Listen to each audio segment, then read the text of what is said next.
الحمد للہ رب العالمین والصلاة والسلام علی نبینا محمد وعلی آلہ وصحبہ اجمعین، اما بعد۔ آج ہم سورۃ الرعد سے آغاز کریں گے۔ یہ سورہ یوسف کے بعد آنے والی سورت ہے، اور اللہ رب العزت اس میں ارشاد فرماتے ہیں: الف لام میم را، یہ حروف مقطعات ہیں، یعنی کہ یہ وہ حروف ہیں جو دراصل الگ الگ ہیں اور ان کا ذاتی معنی کوئی نہیں ہے، لیکن ان کا ایک پیغام ہے، ان کا ایک مقصد ہے۔ بے مقصد قرآن کریم میں کوئی چیز نہیں ہوتی۔ تو ان کا پھر کیا مقصد ہے؟ راجح قول انشاءاللہ یہ ہے کہ اللہ رب العزت نے کئی صورتوں کے شروع میں یہ حروف لا کر اہل مکہ کو، نبی علیہ الصلوۃ والسلام کی تکذیب اور تردید کرنے والوں کو پیغام دیا ہے کہ تمہارا یہ دعویٰ ہے کہ قرآن اللہ کا کلام نہیں ہے بلکہ محمد کا کلام ہے صلی اللہ علیہ وسلم، تو یہ کلام حروف تہجی سے بنا ہوا ہے، ان حروف سے بنا ہوا ہے جن کو تم جانتے ہو، تو تم بھی ویسا کلام بنا کر لے آؤ جیسا کلام محمد نے بنایا ہے صلی اللہ علیہ وسلم، اگر تم اپنے دعوے میں سچے ہو، اور یقیناً تم جھوٹے ہو، سچے نہیں ہو، اس لیے تم ایسا کلام بنا نہیں سکو گے۔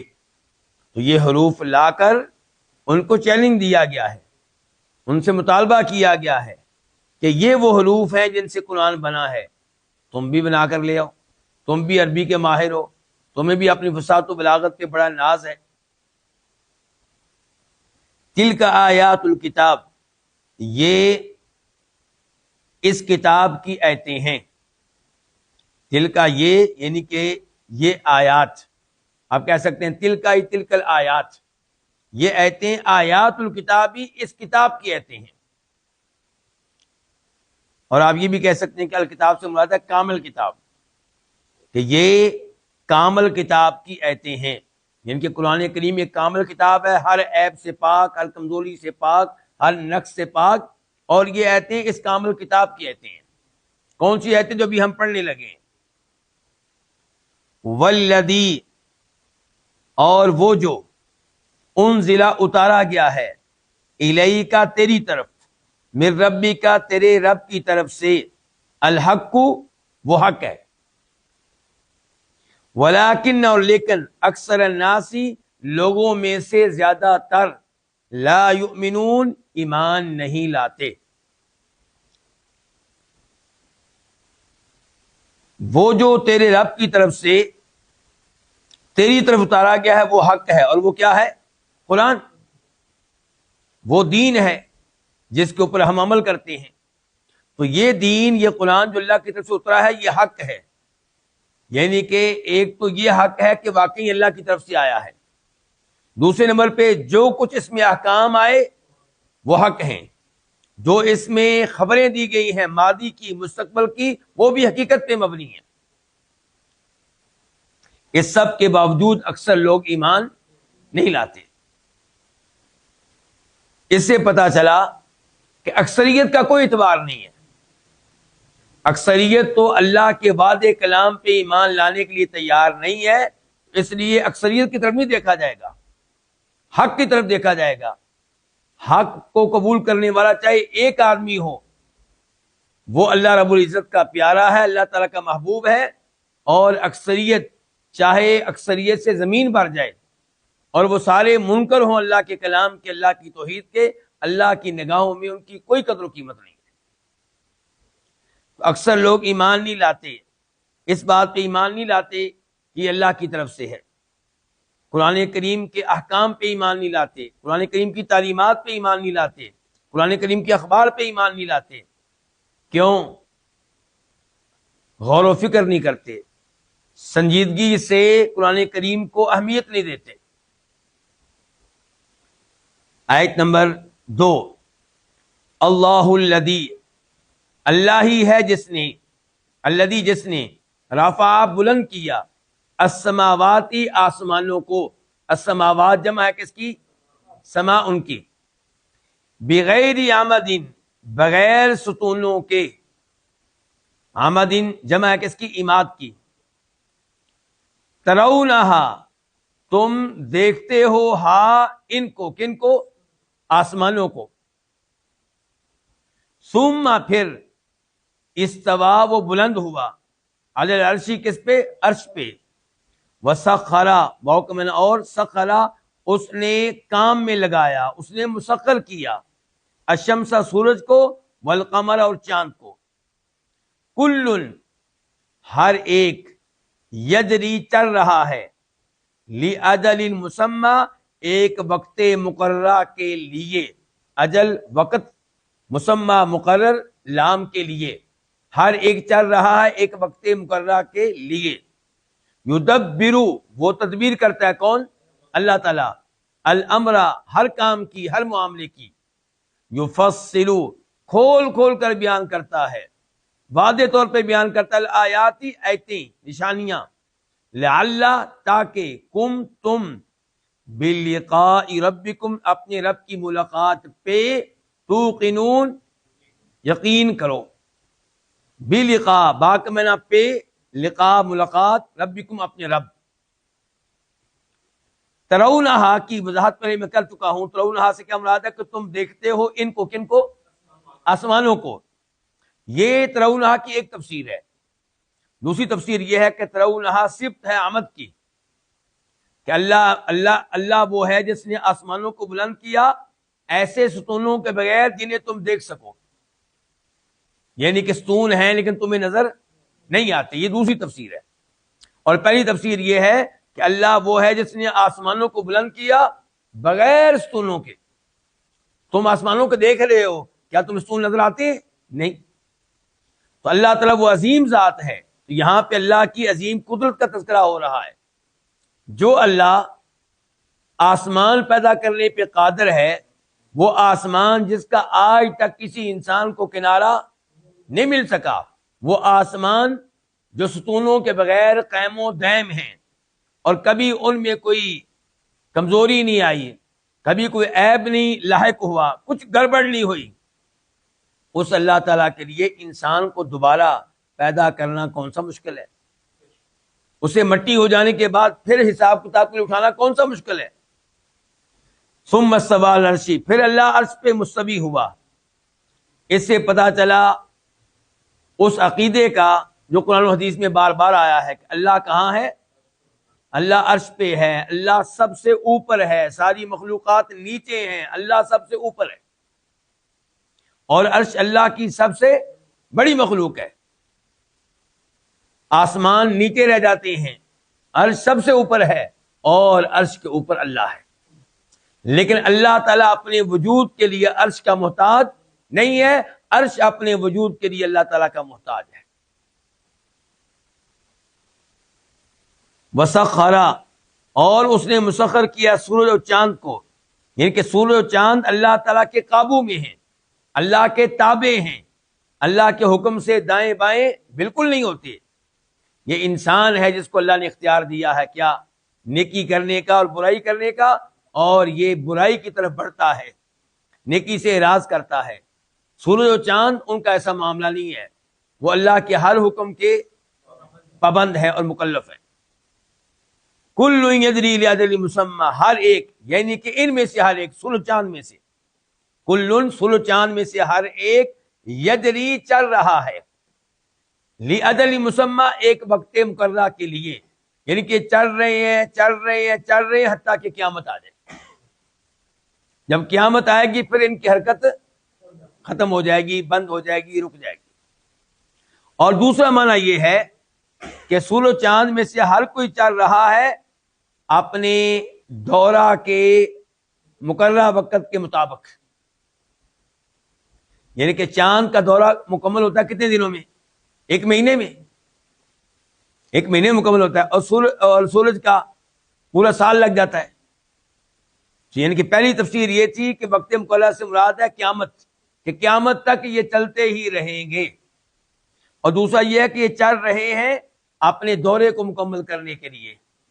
اور دورہ چاند کا مکمل ہوتا ہے 1 مہینے میں اور سورج کا سال میں. یہ سب اللہ کی قدرت کی نشانیاں ہیں. یدبر الامر، وہ تو ایک ایک کام کی تدبیر کرتا ہے. سورج کا ایک ایک کام، چاند کا ایک ایک کام، میرا ایک ایک کام، آپ کا ایک ایک کام، ہر کام کی تدبیر کرنے والا اللہ تعالیٰ ہے. آج ہم یہاں پہ بیٹھے ہوئے ہیں، ہمیں پہنچانے والا اللہ ہے، اور یہ حال کھلا ہے اللہ کی قدرت سے. یہاں پہ روشنی کا بندوبست ہے اللہ کی قدرت سے. میں گفتگو کر رہا ہوں اللہ کی قدرت سے، آپ سن رہے ہیں اللہ کی قدرت سے. یہ سب اللہ کی تدبیریں ہیں اللہ کی. یفصل الآیات، وہ کھول کھول کر بیان کرتا ہے. الآیاتی، آیتیں، نشانیاں. الآیات سے دونوں طرح کی آیات مراد ہو سکتی ہیں، شرعی بھی اور کونی بھی. شرعی آیات سے مراد قرآن کریم کی آیات. تو اللہ تعالیٰ قرآن کریم میں اپنی آیات، اپنے احکام کھول کھول کر بیان کرتا ہے. اور دوسرا یہ کہ اللہ کھول کھول بیان کرتا ہے، اللہ واضح طور پہ واضح کرتا ہے اپنی نشانیاں. کیا سورج اللہ کی نشانی ہے کونی، چاند اللہ کی نشانی ہے، رات اللہ کی نشانی ہے، دن اللہ کی نشانی ہے، پہاڑ اللہ کی نشانیاں ہیں، سمندر اللہ کی نشانی ہے. اچھا، اللہ تعالیٰ کیوں کھول کھول کر بیان کرتا ہے؟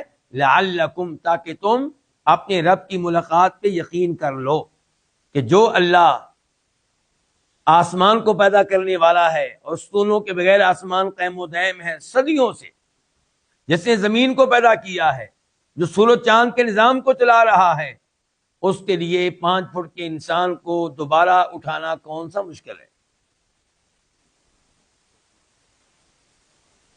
آیت نمبر 3 وَهُوَ الَّذِي، اور وہی ہے جس نے مدّا، بچھایا، پھیلایا، الارض، زمین کو، وجعل، اور اس نے بنایا، فیہا، اس میں، کس میں، زمین میں، رواسیہ، گڑے ہوئے پہاڑوں کو. رواسیہ جمع ہے راسیۃ کی، زمین میں گڑے ہوئے پہاڑ. وہ انہارا، اور نہریں، نہر کی جمع ہے. وَمِن كُلِّ ثَمَرَاتِ، اور تمام پھلوں سے، کل تمام ثمرات پھل، اور تمام پھلوں میں سے، جعلا، اس نے بنایا، فیہا، اس میں، کس میں، زمین میں، زمین میں، اور تمام پھلوں میں سے اس نے بنایا، فیہا، اس زمین میں کیا بنایا، زوجین اثنین، ایک ایک جوڑا، 2 قسم کا.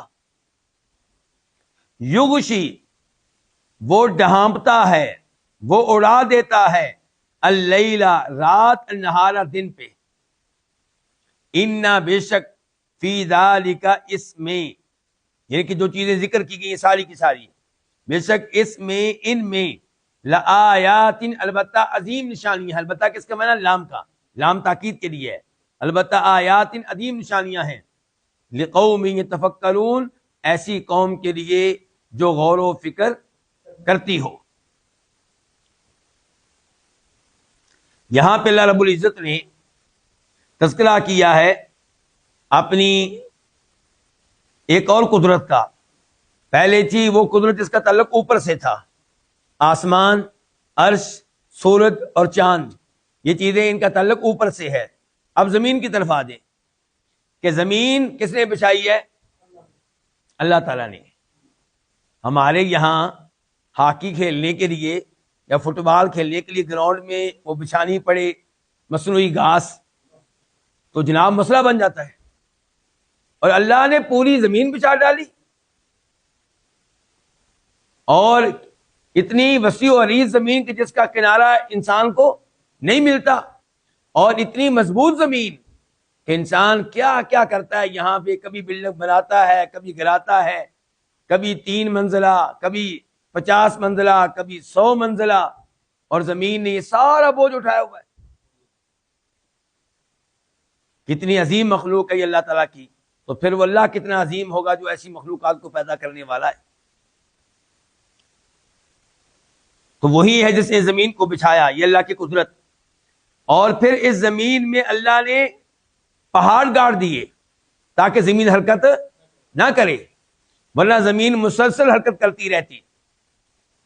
یہ جو اوپر جانے کا دعویٰ کرتے ہیں یہی بتاتے ہیں نا کہ اوپر ہمیں ٹکنے کا موقع نہیں ملتا، خلا میں، فضا میں.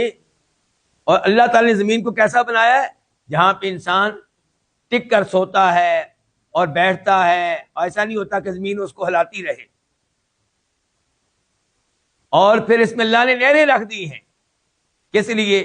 ہمارے پانی پینے کے لیے، اور تاکہ ان نہروں سے پانی ملے کن کو؟ ہماری فصلوں کو، ہماری کھیتیوں کو.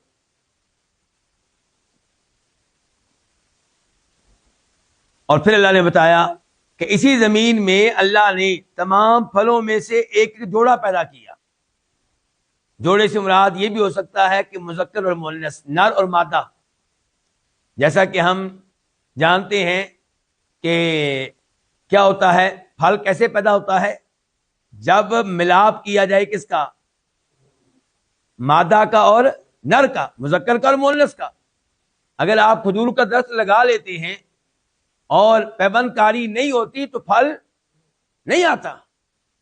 آئے بھی تو برائے نام، کسی یعنی کہ ایسا نہیں ہے کہ اس کا تذکرہ کیا جائے اور اس کا بہت اہتمام کیا جائے.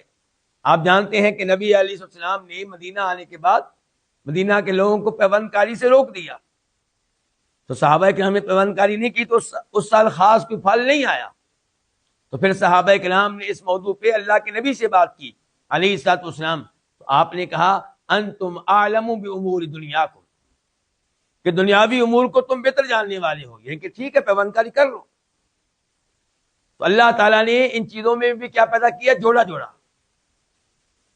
اور جوڑے جوڑے سے علماء کرام نے یہ بھی مراد لیا ہے پھلوں میں میٹھا اور کڑوا، تو اس لحاظ سے بھی جوڑا جوڑا بن سکتا ہے. تو بہر اللہ نے ان میں بھی جوڑا جوڑا رکھا ہے. جوڑے جوڑے سے کیا مراد ہے؟ مذکر مؤنث مراد دے سکتے ہیں آپ، نر مادہ مراد دے سکتے ہیں، اور کڑوا ہونا، میٹھا ہونا، اس قسم کے دیگر کئی امور مراد دیے جا سکتے ہیں.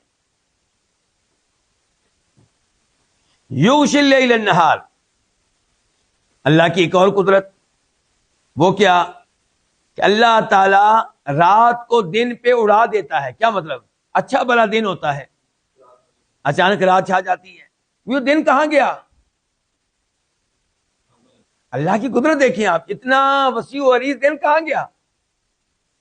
فرمایا اللہ تعالیٰ نے کہ اللہ تعالیٰ دن کے اوپر رات کو اڑا دیتا ہے.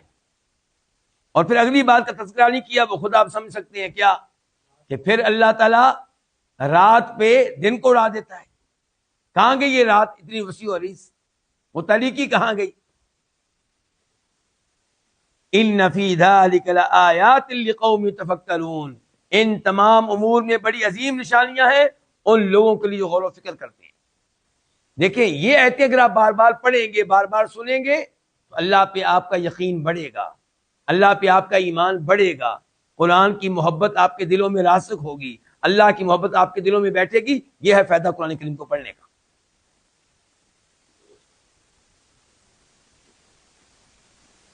آیت نمبر 4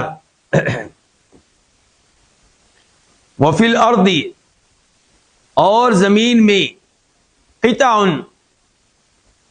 کئی ٹکڑے ہیں. قطع جمع کس کی؟ قطعۃ کی. اور زمین میں کئی ٹکڑے ہیں متجاورات، جو آپس میں ملے ہوئے ہیں، جو ایک دوسرے کے قریب قریب ہیں. وجنات، اور کئی باغات ہیں، من اعناب، انگوروں کے، عناب انب کی جمع ہے. وزرع، اور کھیتیاں ہیں. ونخیل، کھجوروں کے درخت ہیں. سنوان، کئی تنوں والے. وغیر سنوان، اور ایک تنے والے. یسقا، ان کو پانی پلایا جاتا ہے، ان کو پلایا جاتا ہے بماء واحد، ایک ہی پانی کے ساتھ. ان کو سیراب کیا جاتا ہے ایک ہی پانی کے ساتھ، ماء پانی، واحد ایک. وَنُفَضِّلُ، اور ہم فضیلت دیتے ہیں، بعضہا، ان میں سے بعض کو، ان میں سے کچھ کو، علی بعض، بعض پہ، فی الاکل، ذائقے میں. ان فی ذالک، بے شک اس میں، لآیات، البتہ عظیم نشانیاں ہیں، لقوم، ایسی قوم کے لیے، یعقلون، جو عقل کرتی ہو. اللہ رب العزت نے اپنی مزید نشانیاں بتائی ہیں، اپنی قدرت کی نشانیاں، کہ زمین میں کئی ٹکڑے ہیں، زمین ساری ایک جیسی نہیں ہے، کہیں زمین زرخیز ہے اور کہیں زمین زرخیز نہیں ہے، کہیں فصل اچھا اگتا ہے کہیں فصل اچھا اگتا نہیں ہے، کوئی زمین شور والی نمکینی، کوئی سخت کوئی نرم، کہیں پہ پتھر ہی پتھر اور کہیں پہ کوئی پتھر نہیں اور کہیں ریت ہی ریت. تو زمین میں کئی ٹکڑے ہیں ایک دوسرے سے ملے ہوئے، یعنی کہ یہ ان کے ایک دوسرے کے قریب بھی ہوتے ہیں کہ یہ ٹکڑا زرخیز ہے اور ساتھ والا زرخیز نہیں ہے. اور ایک دوسری نشانی آپ دیکھیں ہمارے یہاں کے ماحول کے لحاظ سے کہ ایک زمین کے ٹکڑے سے پانی نکل رہا ہے دوسرے سے پانی نہیں نکل رہا. تو یہ اللہ کی قدرت کی نشانی ہے. وجنات، دوسرے نمبر پہ زمین میں کیا باغات ہیں. اچھا باغات تو کئی طرح کے ہیں لیکن اللہ نے خاص طور پہ تذکرہ کیا انگوروں کا، انگوروں کے باغات ہیں. اور پھر انگور بھی آپ کو پتہ طرح طرح کے ہوتے ہیں. وزر، اور تیسرے نمبر پہ زمین میں کیا کھیتیاں طرح طرح کی. چوتھے نمبر پہ ونخیل، کھجوروں کے درخت ہیں. نخیل کہتے ہیں کھجوروں کے درختوں کو. سنوان، جمع ہے سنون کی. اس سے کیا مراد ہے؟ اس سے مراد ہے کئی تنوں والے. کیا مراد؟ بسا اوقات یہ ہوتا ہے کہ نیچے سے ایک تنا آ رہا ہوتا ہے، اوپر سے وہ کئی تنے بن جاتے ہیں. اور بسا اوقات کھجوروں کا درخت ایسا ہوتا ہے جس کا ایک ہی تنا ہوتا ہے. کئی دفعہ ہوتا ہے کہ نیچے سے ایک تنا اوپر آ کر کئی تنے ہو گئے، اور بسا اوقات ایک درخت اور ایک ہی تنا.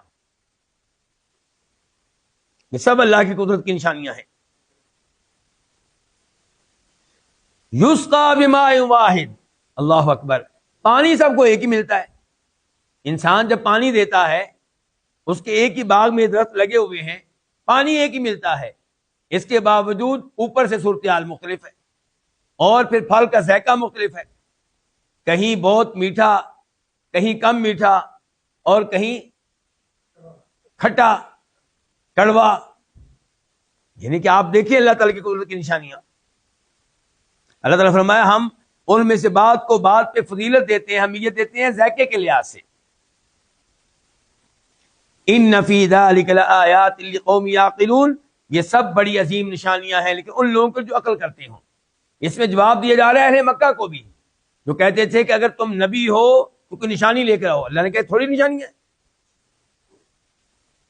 اور پھر آگے مزید تذکرہ ہوگا کہ سب سے بڑی نشانی تو قرآن ہے.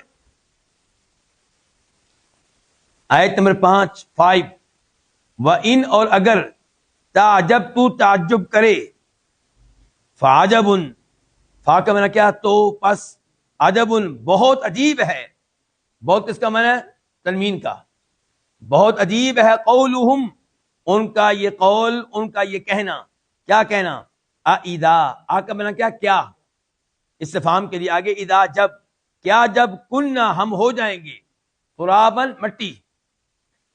کیا، انا، بے شک ہم، لا، البتہ، فی، میں، خلق، تخلیق، جدید، جدید.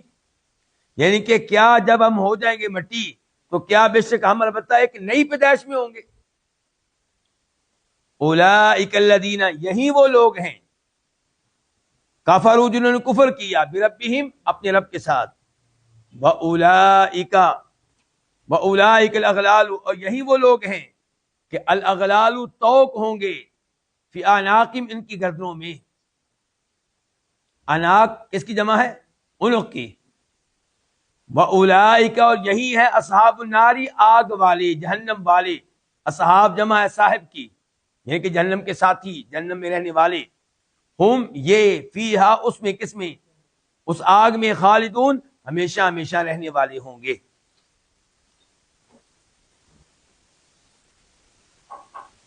اللہ رب العزت یہاں پہ فرما رہے ہیں کہ عجیب بات یہ نہیں ہے کہ اللہ تعالیٰ انسانوں کو دوبارہ اٹھائے گا قبروں سے. عجیب بات یہ ہے کہ ان کا تعجب کرنا اس بات پہ، ان کا انکار کرنا اس بات کا کہ اللہ ان کو دوبارہ اٹھا سکتا ہے. یہ اللہ نے تو آسمانوں کو پیدا کیا، زمین کو پیدا کیا، اللہ کی قدرت کی نشانیاں آپ نے سن لی ہیں. اس اللہ کے لیے 5 فٹ کے انسان کو دوبارہ اٹھانا کون سا مشکل ہے؟ تو اللہ کا دوبارہ انسان کو اٹھانا یہ کوئی عجیب بات نہیں ہے. عجیب بات کیا ہے؟ انسان کا انکار کرنا اس کا.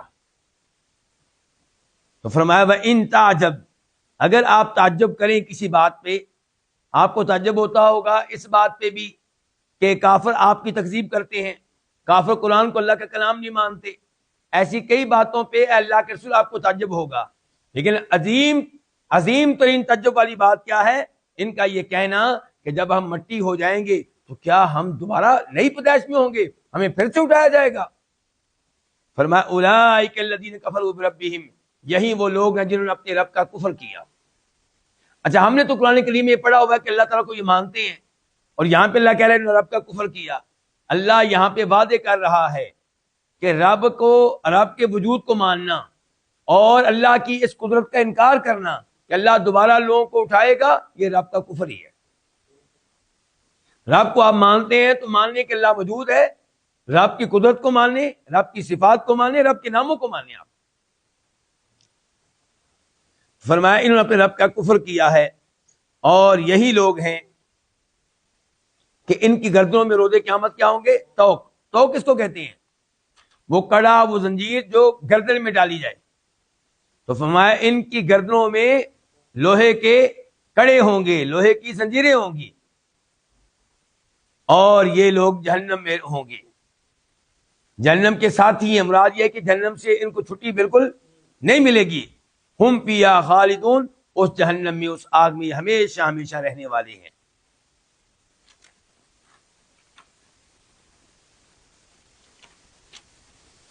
آیت نمبر 6 وَيَسْتَعْجِلُونَكَ، واو کا معنی کیا؟ اور. یستعجلونک، اس میں سین کا معنی ہے طلب کرنا، آگے آخر میں کاف کا معنی ہے تجھ سے، اور یہ تجھ سے جلدی مانگتے ہیں، تو اسے جلدی طلب کرتے ہیں، جلدی لانے کا مطالبہ کرتے ہیں. بسیئہ، کس چیز کو؟ برائی کو. اور تجھ سے جلدی طلب کرتے ہیں بسیئہ، برائی، قبل الحسنہ، اچھائی سے پہلے. وقد، وہ حالیہ ہے، جبکہ قد تحقیق، خلط گزر گئیں، من قبلہم ان سے پہلے، المثلات عبرتناک سزائیں، سخت ترین سزائیں. المثلات جمع ہے مثلۃن کی. وَإِنَّ، اور بے شک، ربک کا تیرا رب، لذو مغفرۃ، البتہ عظیم مغفرت والا ہے. والا کس کا معنی ہے؟ ذو کا، اور لام کا معنی البتہ، یقیناً، البتہ عظیم مغفرت والا ہے. للناس، لوگوں کے لیے، علی ظلمہم، ان کے ظلم کے باوجود. علی یہاں پہ بھی معنی مع ہے. وَإِنَّ رَبَّكَ، اور بے شک رب، لشدید العقاب، البتہ سخت سزا والا ہے. اس آیت میں اللہ رب العزت نے فرمایا کہ یہ لوگ آپ سے برائی کا مطالبہ کرتے ہیں، برائی کو جلدی لانے کا. برائی سے مراد عذاب، کہ آپ ہمیں دھمکیاں دیتے ہیں کہ ہم ایمان نہیں لائیں گے تو اللہ کا عذاب آئے گا، لے آؤ عذاب، کل نہیں آج لے کر آؤ. گویا کہ اللہ کے عذاب کا مذاق اڑاتے ہیں. فرمایا اور یہ آپ سے برائی کو جلدی لانے کا مطالبہ کرتے ہیں قبل الحسنہ، اچھائی سے پہلے. یعنی کہ ان کو چاہیے تھا کہ اللہ تعالیٰ سے اچھائی کا سوال کرتے، یا اللہ ہم پہ رحمت کر، یا اللہ ہمیں عافیت دے، یا اللہ اگر دین اسلام سچا ہے تو ہمیں اپنانے کی توفیق دے، اگر محمد برحق ہے صلی اللہ علیہ وسلم تو ان پہ ایمان لانے کی توفیق دے. یہ اس کی بجائے کیا مانگ رہے ہیں؟ برائی، عذاب، جبکہ ان سے پہلے عبرتناک سزائیں ہو چکی ہیں. یعنی کہ کیا یہ غور نہیں کرتے ان اقوام پہ جو ان سے پہلے گزری اور انہوں نے اپنے نبیوں کا مذاق اڑایا، تو پھر اللہ تعالیٰ نے کیسی سزائیں دی تھی ان کو؟ کیا قوم لوط کا انجام انہوں نے نہیں دیکھا؟ ان کی بستیاں نہیں دیکھی انہوں نے؟ کیا انہوں نے صالح علیہ السلام کی قوم کی بستیاں نہیں دیکھی ان کے راستے میں؟ تو ان کا انجام دیکھنے کے باوجود ان میں یہ جرت پائی جاتی ہے کہ اچھائی کی بجائے یہ مطالبہ کرتے ہیں کہ برائی جلدی آ جائے، عذاب آ جائے. وَإِنَّ رَبَّكَ لَذُو مَغْفِرَةٍ لِلنَّاسِ عَلَىٰ ظُلْمِهِمْ، تیرا رب لوگوں کے ظلم کے باوجود بہت معاف کرنے والا ہے. اگر اللہ تعالیٰ معاف کرنے والا نہ ہو، بخشنے والا نہ ہو، تو اس زمین پہ کوئی بھی انسان زندہ نہ رہ سکے۔ وَلَوْ يُؤَاخِذُ اللَّهُ النَّاسَ بِمَا كَسَبُوا مَا تَرَكَ عَلَىٰ ظَهْرِهَا مِن دَابَّةٍ، اگر اللہ تعالیٰ لوگوں کے گناہوں پہ انہیں فوری طور پہ پکڑنے پہ آ جائے تو کوئی اس زمین پہ زندہ رہنے کے لائق نہیں ہے۔ اور بے شک رب البتہ شدید عذاب دینے والا ہے، شدید سزا دینے والا ہے۔ تو اللہ نے یہاں پہ اپنے دونوں پہلو بتا دیے، کیا کہ اللہ بہت بخشنے والا بھی ہے اور بہت عذاب دینے والا بھی ہے۔ تو کامیاب وہ ہے جو اللہ تعالیٰ کے ان دونوں پہلوؤں پہ نگاہ رکھے، جس کے ذہن میں ہمیشہ یہ رہے کہ اللہ بڑا معاف کرنے والا ہے، یہ اپنے آپ کو دھوکے میں مبتلا کر رہا ہے، یہ بھول رہا ہے کہ اللہ عذاب دینے والا بھی ہے۔ اور جس کے ذہن میں ہے کہ اللہ عذاب دینے والا ہے اور یہ بھول گیا کہ اللہ بخشنے والا بھی ہے، یہ بھی اپنے آپ کو نقصان میں مبتلا کرنے والا ہے۔ کامیاب وہ ہے جو خوف اور رجا کے بیچ میں چلے، ایک اپنے گناہوں کی طرف دیکھے تو اللہ کے عذاب سے ڈر لگے، اللہ کی رحمت کی طرف دیکھے تو امید لگ جائے کہ شاید اللہ مجھے بھی معاف کر دے گا۔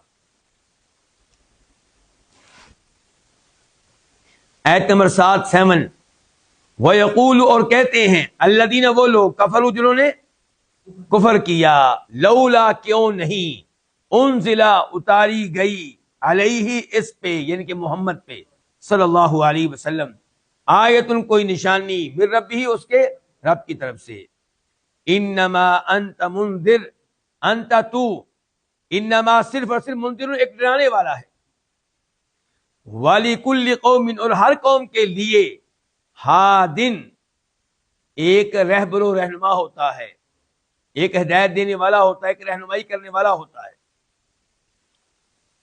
اس آیت کی تفسیر کیا ہے کہ کافر کہتے ہیں کہ اگر یہ محمد علیہ السلام اللہ کے واقعی رسول ہیں، اللہ کے نبی ہیں، تو ان پہ ان کے رب کی طرف سے کوئی نشانی کیوں نہیں اتاری گئی؟ تو کیا ان کی بات صحیح تھی؟ غلط تھی۔ اللہ نے بہت بڑی نشانی نازل کی، وہ کیا؟ قرآن۔ یہ نشانی ہے آپ کے سچا نبی ہونے کی، اس میں ماضی کی باتیں ہیں۔ نبی علیہ السلام تو مکہ میں رہے ہیں، آپ کو یہ باتیں کہاں سے معلوم ہو گئی کہ آدم علیہ السلام اور اما حوا جنت میں تھے تو کیسے نکالے گئے، پھر توبہ کیسے قبول ہوئی؟ نوح علیہ السلام کی باتیں، ابراہیم علیہ السلام کی اتنی گہرائی کے ساتھ باتیں، یوسف علیہ السلام کا واقعہ اتنی گہرائی کے ساتھ آپ نے کیسے بتا لیا؟ یہ دلیل ہے کہ خبریں اللہ کی طرف سے ملی ہیں۔ اپنی طرف سے بتانے والے ہوتے تو آپ کو کس نے یہ علم دیا ہے؟ مکہ میں تو کوئی ایسا نہیں تھا جس کے بعد اتنی گہرائی کے ساتھ اتنا سچا درست علم موجود ہو۔ تو قرآن بہت بڑا معجزہ ہے۔ قرآن ان سے بہتر کون جانتا تھا کہ اللہ کا معجزہ ہے؟ کیونکہ جو سنا رہا ہے وہ صحیح معنوں میں جانتا ہے کہ یہ والا سونا جو ہے یہ کھوٹا ہے، یہ اصلی نہیں ہے، اور یہ والا اصلی ہے۔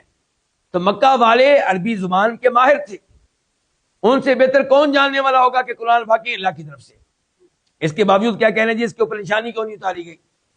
ان کی مراد یہ ہے کہ نشانی اترے جیسے موسیٰ علیہ السلام کے کیا تھا؟ ہاتھ، ان کا عصا، صالح علیہ السلام کی اونٹنی، جبکہ اللہ تعالیٰ نے اللہ کے نبی کو ان تمام نشانیوں سے بڑی نشانی دی ہے جو قیامت تک قائم ہے۔ عصا موسیٰ علیہ السلام کا کب تک رہا؟ ان کی زندگی تک۔ ہاتھ کی نشانی کب تک رہی؟ ان کی زندگی تک۔ اور اونٹنی بھی قتل ہو گئی، اور قرآن تو روز قیامت تک ہے۔ اور یہ معجزہ ہے کئی لحاظ سے، میں نے صرف آپ کو ماضی کی باتیں بتائی ہیں، مستقبل کے لحاظ سے دیکھیں اور عربی زبان کی بلندی کے لحاظ سے دیکھیں، آپ کئی لحاظ سے۔ اللہ تعالی نے کہا انما انت منذر، یعنی کہ آپ ٹینشن نہ لیں ان کے ایسے مطالبات کی، آپ مشکل کشا نہیں ہیں، جو نشانیاں یہ مانگتے ہیں وہ دینا آپ کے اختیار میں نہیں ہے، آپ اللہ کے نمائندے ہیں، آپ اللہ کی طرف سے وارننگ دینے کے لیے آئے ہیں، اللہ کے عذاب سے ڈرانے کے لیے آئے ہیں، آپ اپنا کام کریں، آپ کامیاب ہیں۔ وَلِكُلِّ قَوْمٍ هَادٍ، اور ہر قوم کا کوئی نہ کوئی رہبر و رہنما ہوتا ہے، ہر قوم کی طرف نبی کو بھیجا گیا ہے، یعنی کہ آپ بھی ان کی طرف رہبر و رہنما بن کر آئے ہیں، ان کے منہ مانگے مطالبات کو پورا کرنے کے لیے نہیں آئے.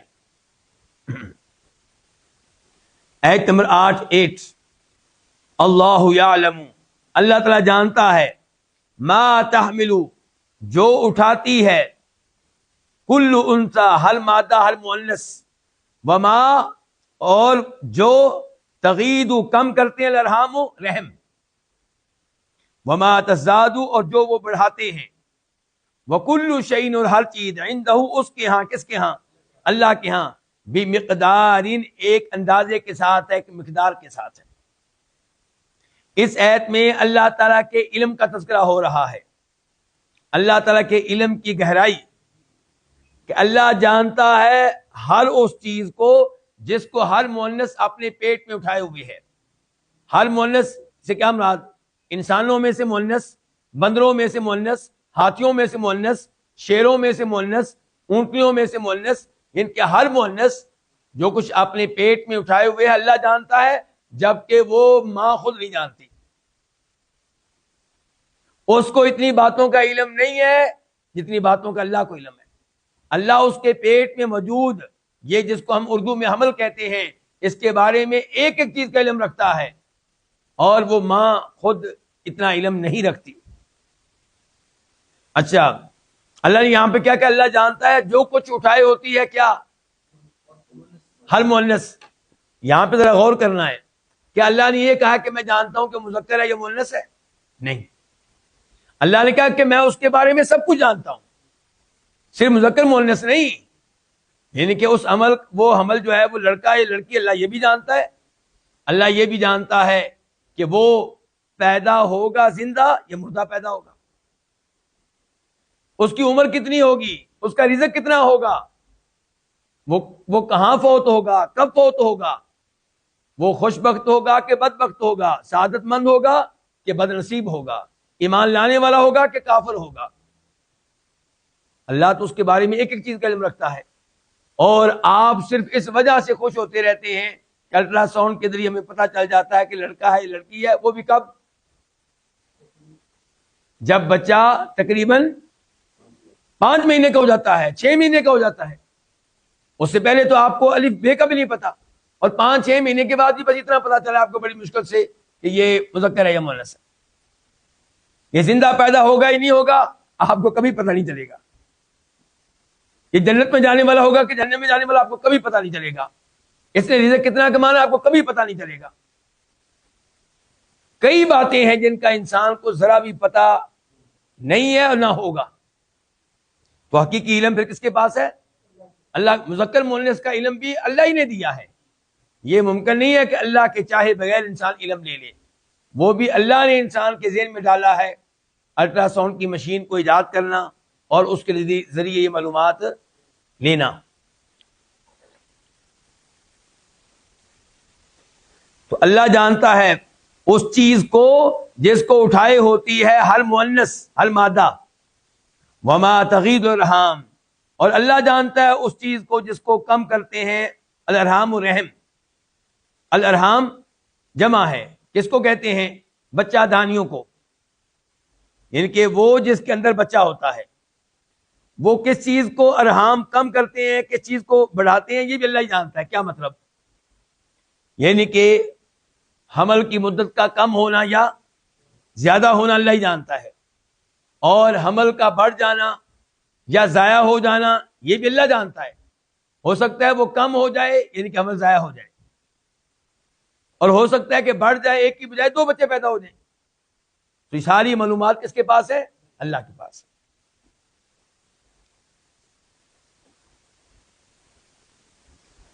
اور ہر چیز اللہ تعالیٰ کی مقدار ایک اندازے کے ساتھ ہے. اچھا، اندازے کے لفظ سے آپ انسانی اندازہ نہ سمجھیں. انسانی اندازہ کیا ہوتا ہے؟ غلط بھی ثابت ہوتا ہے، تبدیل بھی ہوتا ہے. اور اللہ تعالیٰ کا جو ہے وہ اندازہ حرف آخر ہے. اللہ کا اندازہ کیا ہے؟ وہ اللہ کا یقینی علم ہے. اللہ کو ہر چیز کا علم ہے ازل سے لے کے اب تک. تو اللہ نے ہر چیز کے بارے میں پہلے سے لکھ رکھا ہے، اور یہ جو اللہ نے پہلے سے لکھ رکھا ہے اسی کو کہتے ہیں تقدیر. یہ اللہ کا اندازہ جو حرف آخر ہے، جو ناقابل تبدیلی ہے. تو اللہ کو معلوم تھا کہ آج میں اور آپ سورہ رات ایک ساتھ پڑھیں گے یہاں پہ، اور یہ بھی اللہ کو پتا ہے کہ ہمیں آگے کتنی آیتیں پڑھی ہیں، نہ مجھے پتا ہے پڑھانے والے کو، نہ آپ کو پتا ہے پڑھنے والوں کو. اللہ کو پتا ہے کب سے، شروع سے. اللہ کو ہمیشہ سے معلوم ہے. تو اللہ تعالیٰ کے ہاں ہر چیز کا اندازہ ہے، کس کو کتنی اولاد دینی ہے، کس کو کتنا رزق دینا ہے، یہ سب چیزیں اللہ کے پاس ہے. اس تقدیر کا علم بھی کس کے پاس ہے؟ اللہ ہی کے پاس ہے. آیت نمبر 9 عالم الغیب، غیب کو جاننے والا. یہاں پہ مبتدا محذوف ہوگا کہ ہوا، یعنی کہ وہ غیب کو اور حاضر کو جاننے والا. الغیب کا معنی آپ کا کر لیں غیب، شہادت کا معنی حاضر، یا آپ الغیب کا معنی کر لیں پوشیدہ اور شہادت کا معنی آپ کر لیں ظاہر. تو وہ جاننے والا ہے پوشیدہ اور ظاہر کو، وہ جاننے والا غیب اور حاضر کو. الکبیر بہت بلند ہے، اور الکبیر معذرت کے ساتھ بہت بڑا ہے. المتعالی بہت بلند ہے. یہ ہے اللہ تعالیٰ کا تعارف. ایک کیا کہ اللہ تعالیٰ ہر چیز کو جاننے والا ہے، ان چیزوں کو بھی جن کو انسان جانتا ہے، اور ان چیزوں کو بھی جو انسان کے لیے غیب ہے. اللہ کے لیے غیب نہیں ہے. جن چیزوں کو ہم غیبی چیزیں کہتے ہیں وہ میرے اور آپ کے لحاظ سے غیبی ہیں، اللہ کے لحاظ سے تو برابر ہیں. تو جو چیزیں انسان کے لحاظ سے غیبی ہیں اللہ ان کو بھی جانتا ہے، اور جو انسان کے لحاظ سے غیبی نہیں ہے اس کے سامنے ہے، اللہ ان کو بھی جانتا ہے. یہ ہوا اللہ کا علم. الکبیر، اللہ بہت بڑا ہے. تذکرہ اللہ کی کبریائی کا، اللہ اکبر. المتعالی بہت بلند ہے. بہت کیوں کہہ رہا ہوں میں؟ تا آ گئی نا اور الف بھی آ گیا اس میں، یعنی کہ عالی کا معنی بہت بلند، عالی کا معنی بلند، المتعالی بہت بلند. تو اللہ بہت بلند ہے، ساری مخلوقات سے اوپر ہے.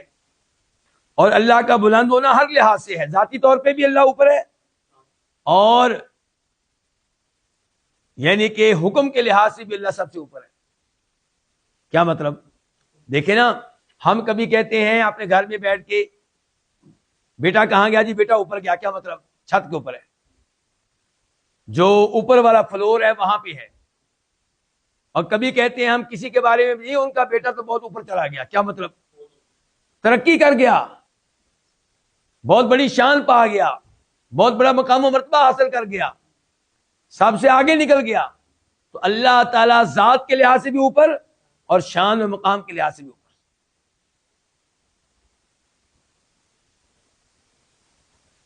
آیت نمبر 10 سواء برابر ہے، منکم تم میں سے،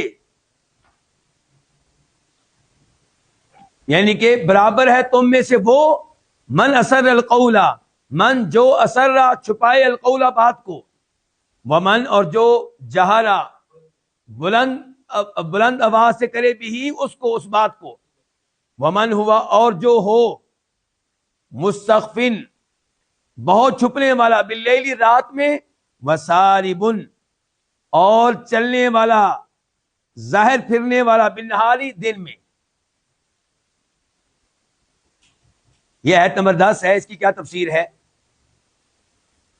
کہ تم میں سے وہ لوگ جو اپنی بات آہستہ آواز کے ساتھ کرتے ہیں، راز کے ساتھ دوسرے سے بات کرتے ہیں، اللہ تعالیٰ کے لیے وہ اور جو اونچی اونچی آواز سے باتیں کرتے ہیں دونوں برابر ہیں.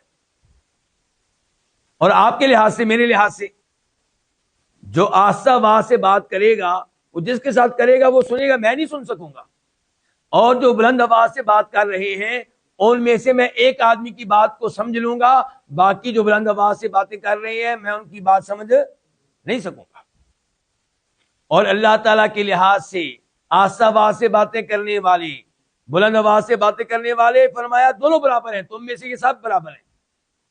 اور ایسے ہی جو رات کے وقت چھپا ہوا ہے، ایک رات اور ایک چھپا ہوا ہے، وہ اور جو دن کے ٹائم باہر آ کے سڑک پہ چل رہا ہے، گلیوں میں چل رہا ہے، اللہ کے دونوں برابر ہیں.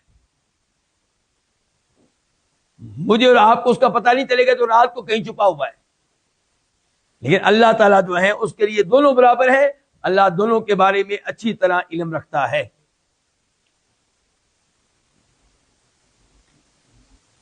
اس سے ہمیں یہ بھی پیغام ملا کہ گناہوں سے بچیں، کنڈیاں لگا کے دروازے بند کر کے ہم اللہ سے نہیں چھپ سکتے، تو اس لیے کیا حل ہے کہ گناہ چھوڑ دیں۔ آیت نمبر 11 لہو، اس کے لیے، کس کے لیے؟ اللہ تعالیٰ کے لیے، یا کہیں انسان کے لیے؟ کس کے لیے؟ انسان کے، لہو اس کے لیے، انسان کے لیے، معقبات، باری باری آنے والے ہیں، من بین یدیہ، اس کے آگے سے، کس کے آگے سے؟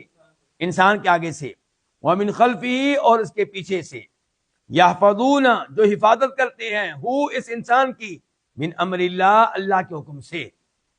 ان اللہ، بے شک اللہ تعالی، لا یغیر، تبدیل نہیں کرتا، ما، اس چیز کو، بقوم، جو کسی قوم کے ساتھ ہو، حتیٰ، یہاں تک کہ یغیروا، وہ تبدیل کر لیں، ما، اس چیز کو، بانفسہم، جو ان کے نفسوں میں ہے، ان کے دلوں میں ہے، واذا، اور جب، اراد اللہ، اللہ تعالیٰ ارادہ کرے، بقوم، کسی قوم کے ساتھ، جب اللہ کسی قوم کے ساتھ ارادہ کر لے، سوءً، کسی برائی کا، فلا، پس نہیں ہے، مردہ، پھرنا، لہو، اس کے لیے، پس نہیں ہے ہٹانا اس کے لیے، وما، اور نہیں ہے، نہیں ہوگا، لہم، ان کے لیے، من دون ہی، اس کے علاوہ، اللہ کے علاوہ، من وال، کسی قسم کا کوئی کارساز۔ اس آیت کی تفسیر کیا ہے؟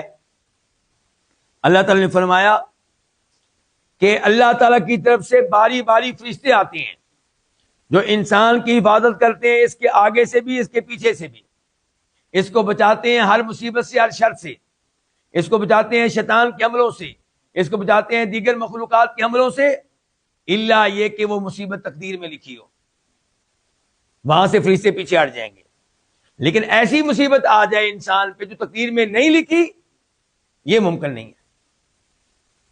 جب کبھی کوئی ایسی مصیبت آنا چاہے گی تو فرشتے موجود ہیں، باری باری آتے ہیں، اور فرشتوں کا انسان کے ساتھ گہرا تعلق ہے۔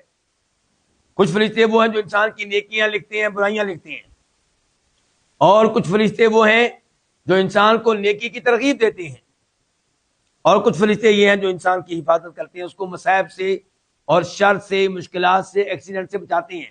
کہتے ہیں جی اچانک بچ گیا، بال بال بچ گیا، وہ کیسے بچا ہے؟ وہ اللہ کے فرشتوں نے بچایا ہے۔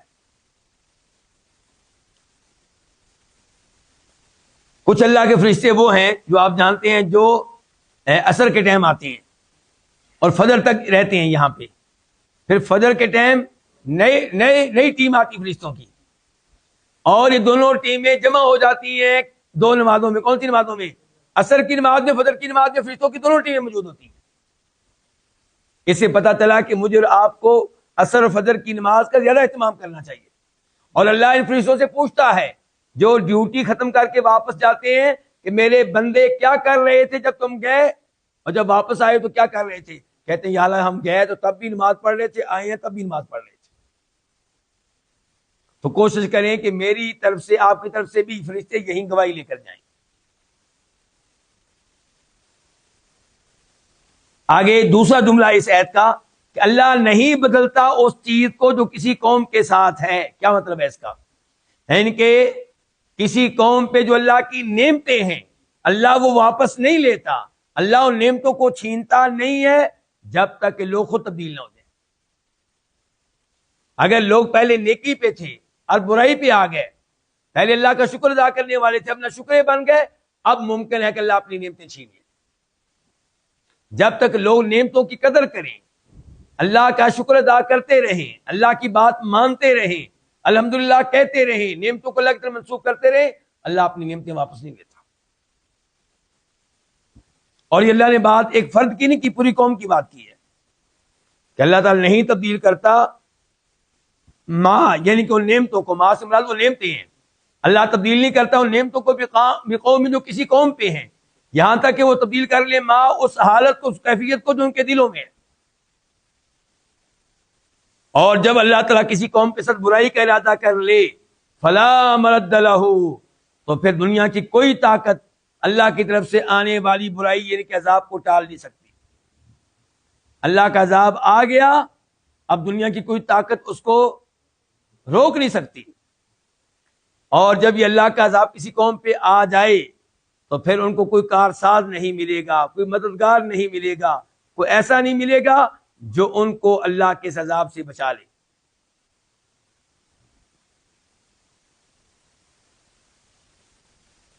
یہیں پہ آج کے درس کا اختتام کرتے ہیں۔ اللہ رب العزت سے دعا مانگتے ہیں کہ اللہ تعالیٰ ہمیں قرآن کریم کی تفسیر صحیح معنوں میں سیکھنے کی توفیق عنایت فرمائے۔ وآخر دعوانا الحمدللہ رب العالمین۔